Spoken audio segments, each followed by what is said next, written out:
我同你哋講，唔好成日亂諗屋企財運差，屋企人成日唔舒服，係咩玄學搞鬼？90%以上嘅人問題都出喺客廳嗰部每日睇、每日用，但係從來唔當回事嘅電視機旁邊。真係唔係我危言聳聽，好多朋友找我睇風水，周圍查財位、睇戶型，最後我一指點電視，周圍佢哋全部都懵咗。好家伙，禁忌擺到滿滿當當，氣場亂到好似街市咁。財運好得就有鬼，屋企人舒服得就奇啦。今日唔繞圈，唔講廢話，我做咗10幾年風水命理，直接同你哋爆底。電視旁邊絕對唔可以放嘅4樣嘢，每一樣都中晒風水死穴，每一樣都關乎全家運氣同健康。你哋而家就可以企起身，對住屋企電視掃一圈，有一樣算一樣，講緊移走，唔好等運勢徹底爛咗，身體出問題先後悔。先同你哋科普個硬知識，唔好覺得電視淨係睇劇嘅嘢。喺風水入面，客廳係屋企嘅氣口，而電視機就係氣口嘅心臟。佢運作嘅時候會產生強烈嘅磁場，釋放火屬性能量，相當於屋企氣場嘅發動機，負責將好嘅氣場輸送到各個角落，亦都可以吸埋啲壞煞氣入來。所以電視旁邊嘅擺放半分都唔可以亂，擺錯一樣就等於喺屋企氣場度添堵，為財運挖窿，為健康埋雷。呢句說話你哋記實咗。第一樣，金屬物件，尤其係刀劍模型、金屬雕塑，講緊移走。我見過太多朋友為咗顯屋企有格調有氣場，喺電視櫃度擺個鐵製老鷹、不鏽鋼擺件，甚至將收藏嘅刀劍模型擺喺電視旁邊，覺得好有面。我每次見到都想鬧一句：純屬亂嚟，呢個唔係擺氣場，係擺煞氣。從風水五行嚟講，電視機本身屬火，火力勁到爆，就好似個小火爐咁。而金屬物件屬金，五行入面火克金呢兩樣擺埋一齊，唔係相輔相成，係正面硬撼。你哋諗下，將一塊金屬掉入滾燙嘅火爐，係咪會吱啦一聲冒火星起衝突？氣場都一樣，火金對沖會令屋企嘅氣場瞬間亂成一團糟。財氣本來好好地，結果被呢股對沖嘅煞氣沖得七零八落，財神爺過嚟都要被搶走，留得住財先至奇。唔好覺得呢個係玄學，你哋自己諗下，屋企電視旁邊擺金屬擺件嘅，係咪屋企人脾氣都好爆？少少事就嘈到面紅耳赤，成日煩躁，靜唔落心，甚至有時會無端端磕磕碰碰，輕嘅就擦損手，重嘅就拗親腳。呢啲都係火金對沖帶來嘅沖煞，唔係巧合。再從健康方面講，火克金對應到人身體，金主肺，主呼吸道，長期處於呢種對沖氣場入面，屋企人好容易犯呼吸道嘅毛病，喉嚨乾癢，成日咳嗽，尤其係屋企有老人同細路嘅，抵抗力弱，更加容易中招。有時去醫院檢查都查唔出問題，其實就係氣場搞震。我再強調一次，無論你呢個金屬擺件幾貴幾好看，就算係祖傳嘅，都唔好擺電視旁邊。要麼找塊紅布包起佢，紅布屬火，可以化解金嘅煞氣，擺去書房或者儲物房；要麼直接收起身，唔好讓佢喺電視旁邊搞事，唔好為咗少少面子，毀咗全家嘅運勢同健康。呢筆數點計都唔抵。第二樣，大型水培綠植，唔好再傻傻地擺電視旁邊啦。好多家庭都有呢個習慣，覺得電視旁邊擺盤大葉子嘅發財樹，富貴竹，又可以美化環境，又可以淨化空氣，仲可以圖個發財嘅好寓意，睇起身一舉多得。其實犯咗風水大忌，越擺越黑仔，都係五行嘅道理。電視機屬火，運作時會發熱，釋放火氣，而大型水培綠植本質上屬水，仲帶住大量濕氣，相當於一個細水庫。你將一個濕立立嘅細水庫貼住一個滾燙嘅小火爐，呢唔係往燒得通紅嘅鑊度倒冷水咩？瞬間就會產生大量濕熱之氣。呢股氣睇唔到摸唔到，但係殺傷力勁強，可以直接破壞屋企嘅整體氣場。我見過一個客人屋企電視旁邊擺咗盆半個人高嘅水培發財樹，擺咗半年，屋企財運一直唔好，兩公婆成日吵架，細路返學注意力唔集中，老人仲成日話關節痛，成身重。我一去睇，當場就叫佢將發財樹移走。唔夠1個月，佢哋屋企就話屋企氣氛明顯緩和咗，老人關節都唔多痛，細路都可以靜落心寫作業。呢個就係濕熱之氣嘅危害。長期喺呢種環境入面，人會變得無精打采、成身無力，做咩都提唔起勁，就好似被抽走咗精氣神咁。而且濕氣重，最傷脾胃、傷關節，尤其係長輩本身氣血唔足，長期被濕氣侵擾，好容易得風濕關節炎，點醫都醫唔好。其實根源就喺呢盤水培綠植度。有人會問，咁我想喺電視旁邊擺啲綠植唔得咩？得，但係要揀啱，唔好揀嗰啲大葉子要頻繁澆水嘅水培植物，揀嗰啲乾爽細細粒嘅多肉植物就好，比如玉露、多肉拼盤。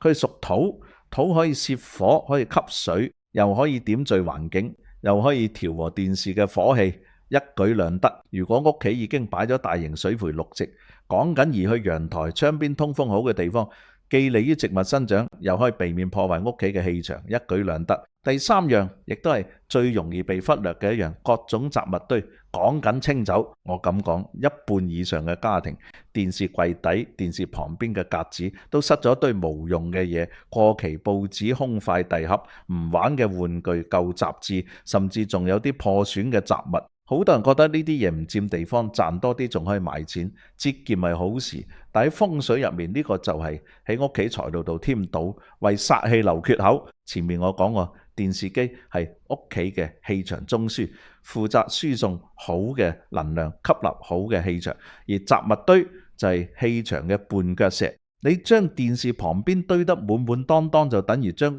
企嘅氣口塞死。好嘅氣場入唔來，壞嘅煞氣出唔去，長期落去，屋企嘅氣場會越來越混濁，財氣根本入唔來。就算你再努力賺錢都留唔住。呢個就係好多人越散越窮嘅根源之一。更致命嘅係呢啲雜物堆陰暗潮濕，好容易成為曱甴蟲蟄嘅藏身之處。時間耐咗會滋生大量晦氣同煞氣。你哋有冇發現？屋企如果無端端招小人，成日有人喺背後講是非、打小報告，或者屋企人之間成日鬧矛盾拗撬，好大機會就係電視旁邊有雜物堆。呢啲晦氣會擾動人嘅心神，令人變得多疑煩躁，進而影響家庭和睦、事業發展。我同你哋講個真實例子，有個做生意嘅朋友，最近生意一直唔順，客戶成日流失，屋企亦都成日嘈架，找我睇風水。我一入佢屋企客廳，就見到電視櫃底塞咗滿滿一堆空塊遞盒同舊報紙。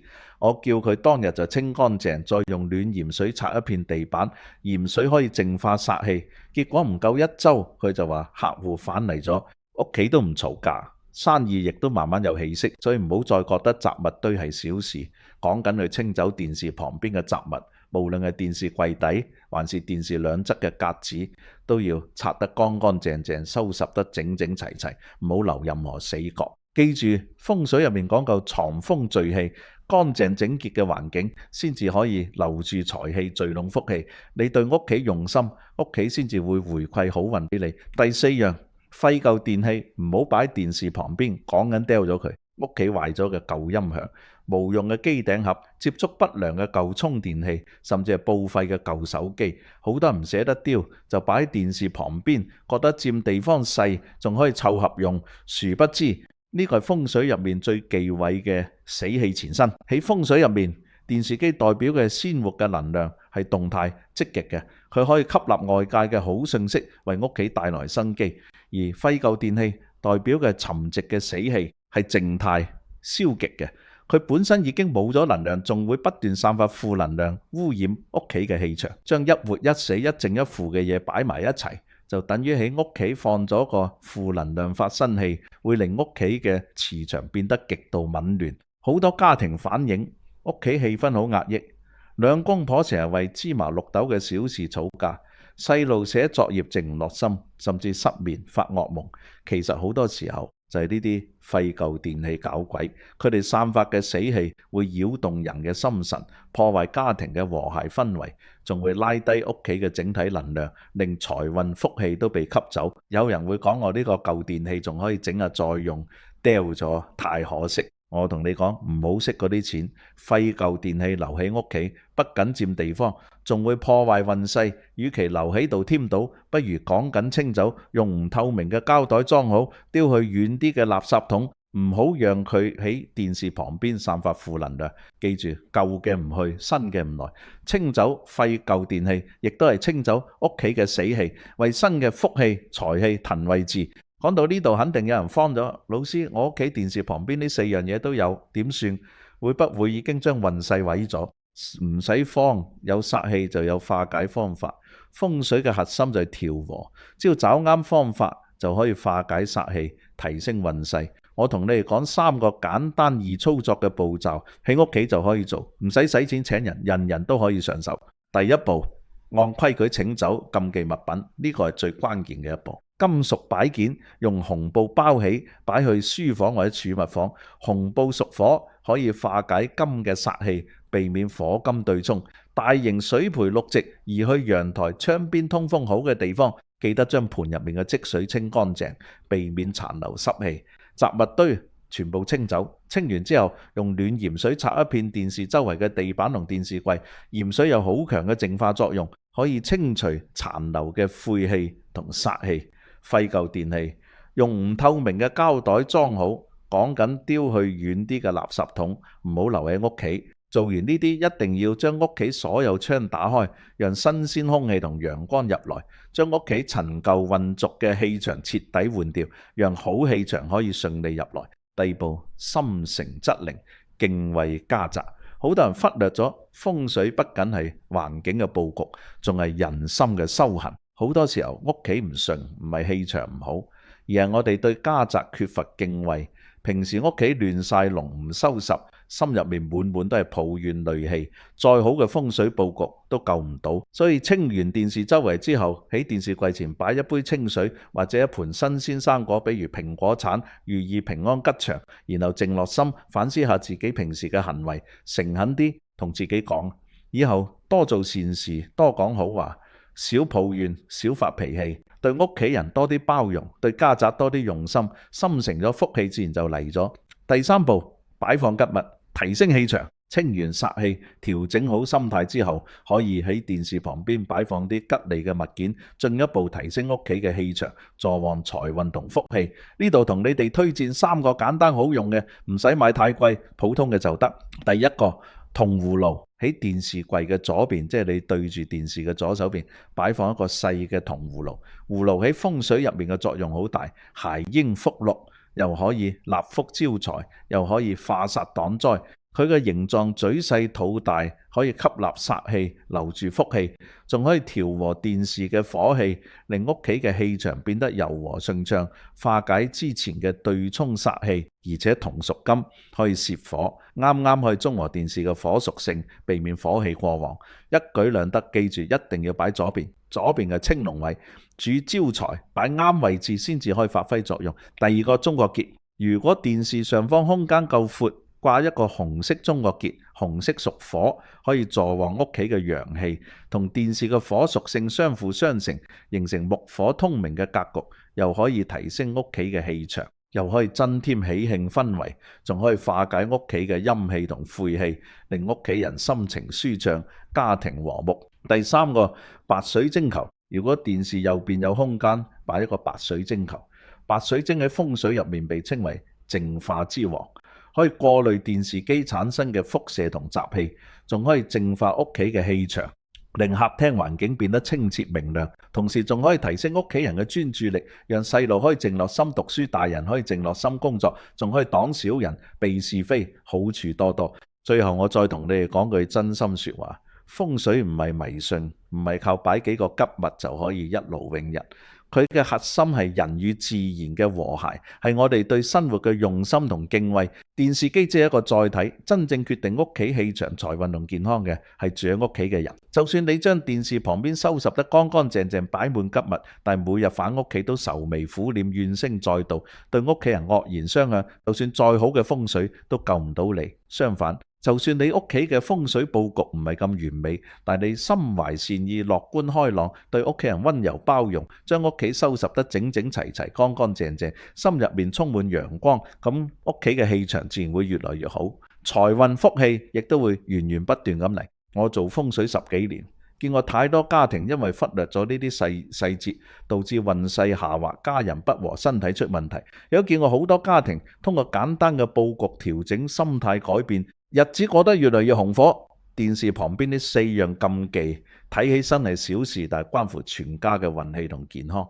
希望今日我講嘅呢啲可以幫到你哋。而家再去檢查一下你屋企嘅電視旁邊有冇呢4樣嘢。如果有，講緊按我講嘅方法清理化解，唔好等來不及先至後悔。記住，風水無小事，細節定成敗。你對屋企用心，屋企就會回饋好運俾你。願每一個家庭都可以氣場順暢、財運亨通、家人安康、合家幸福。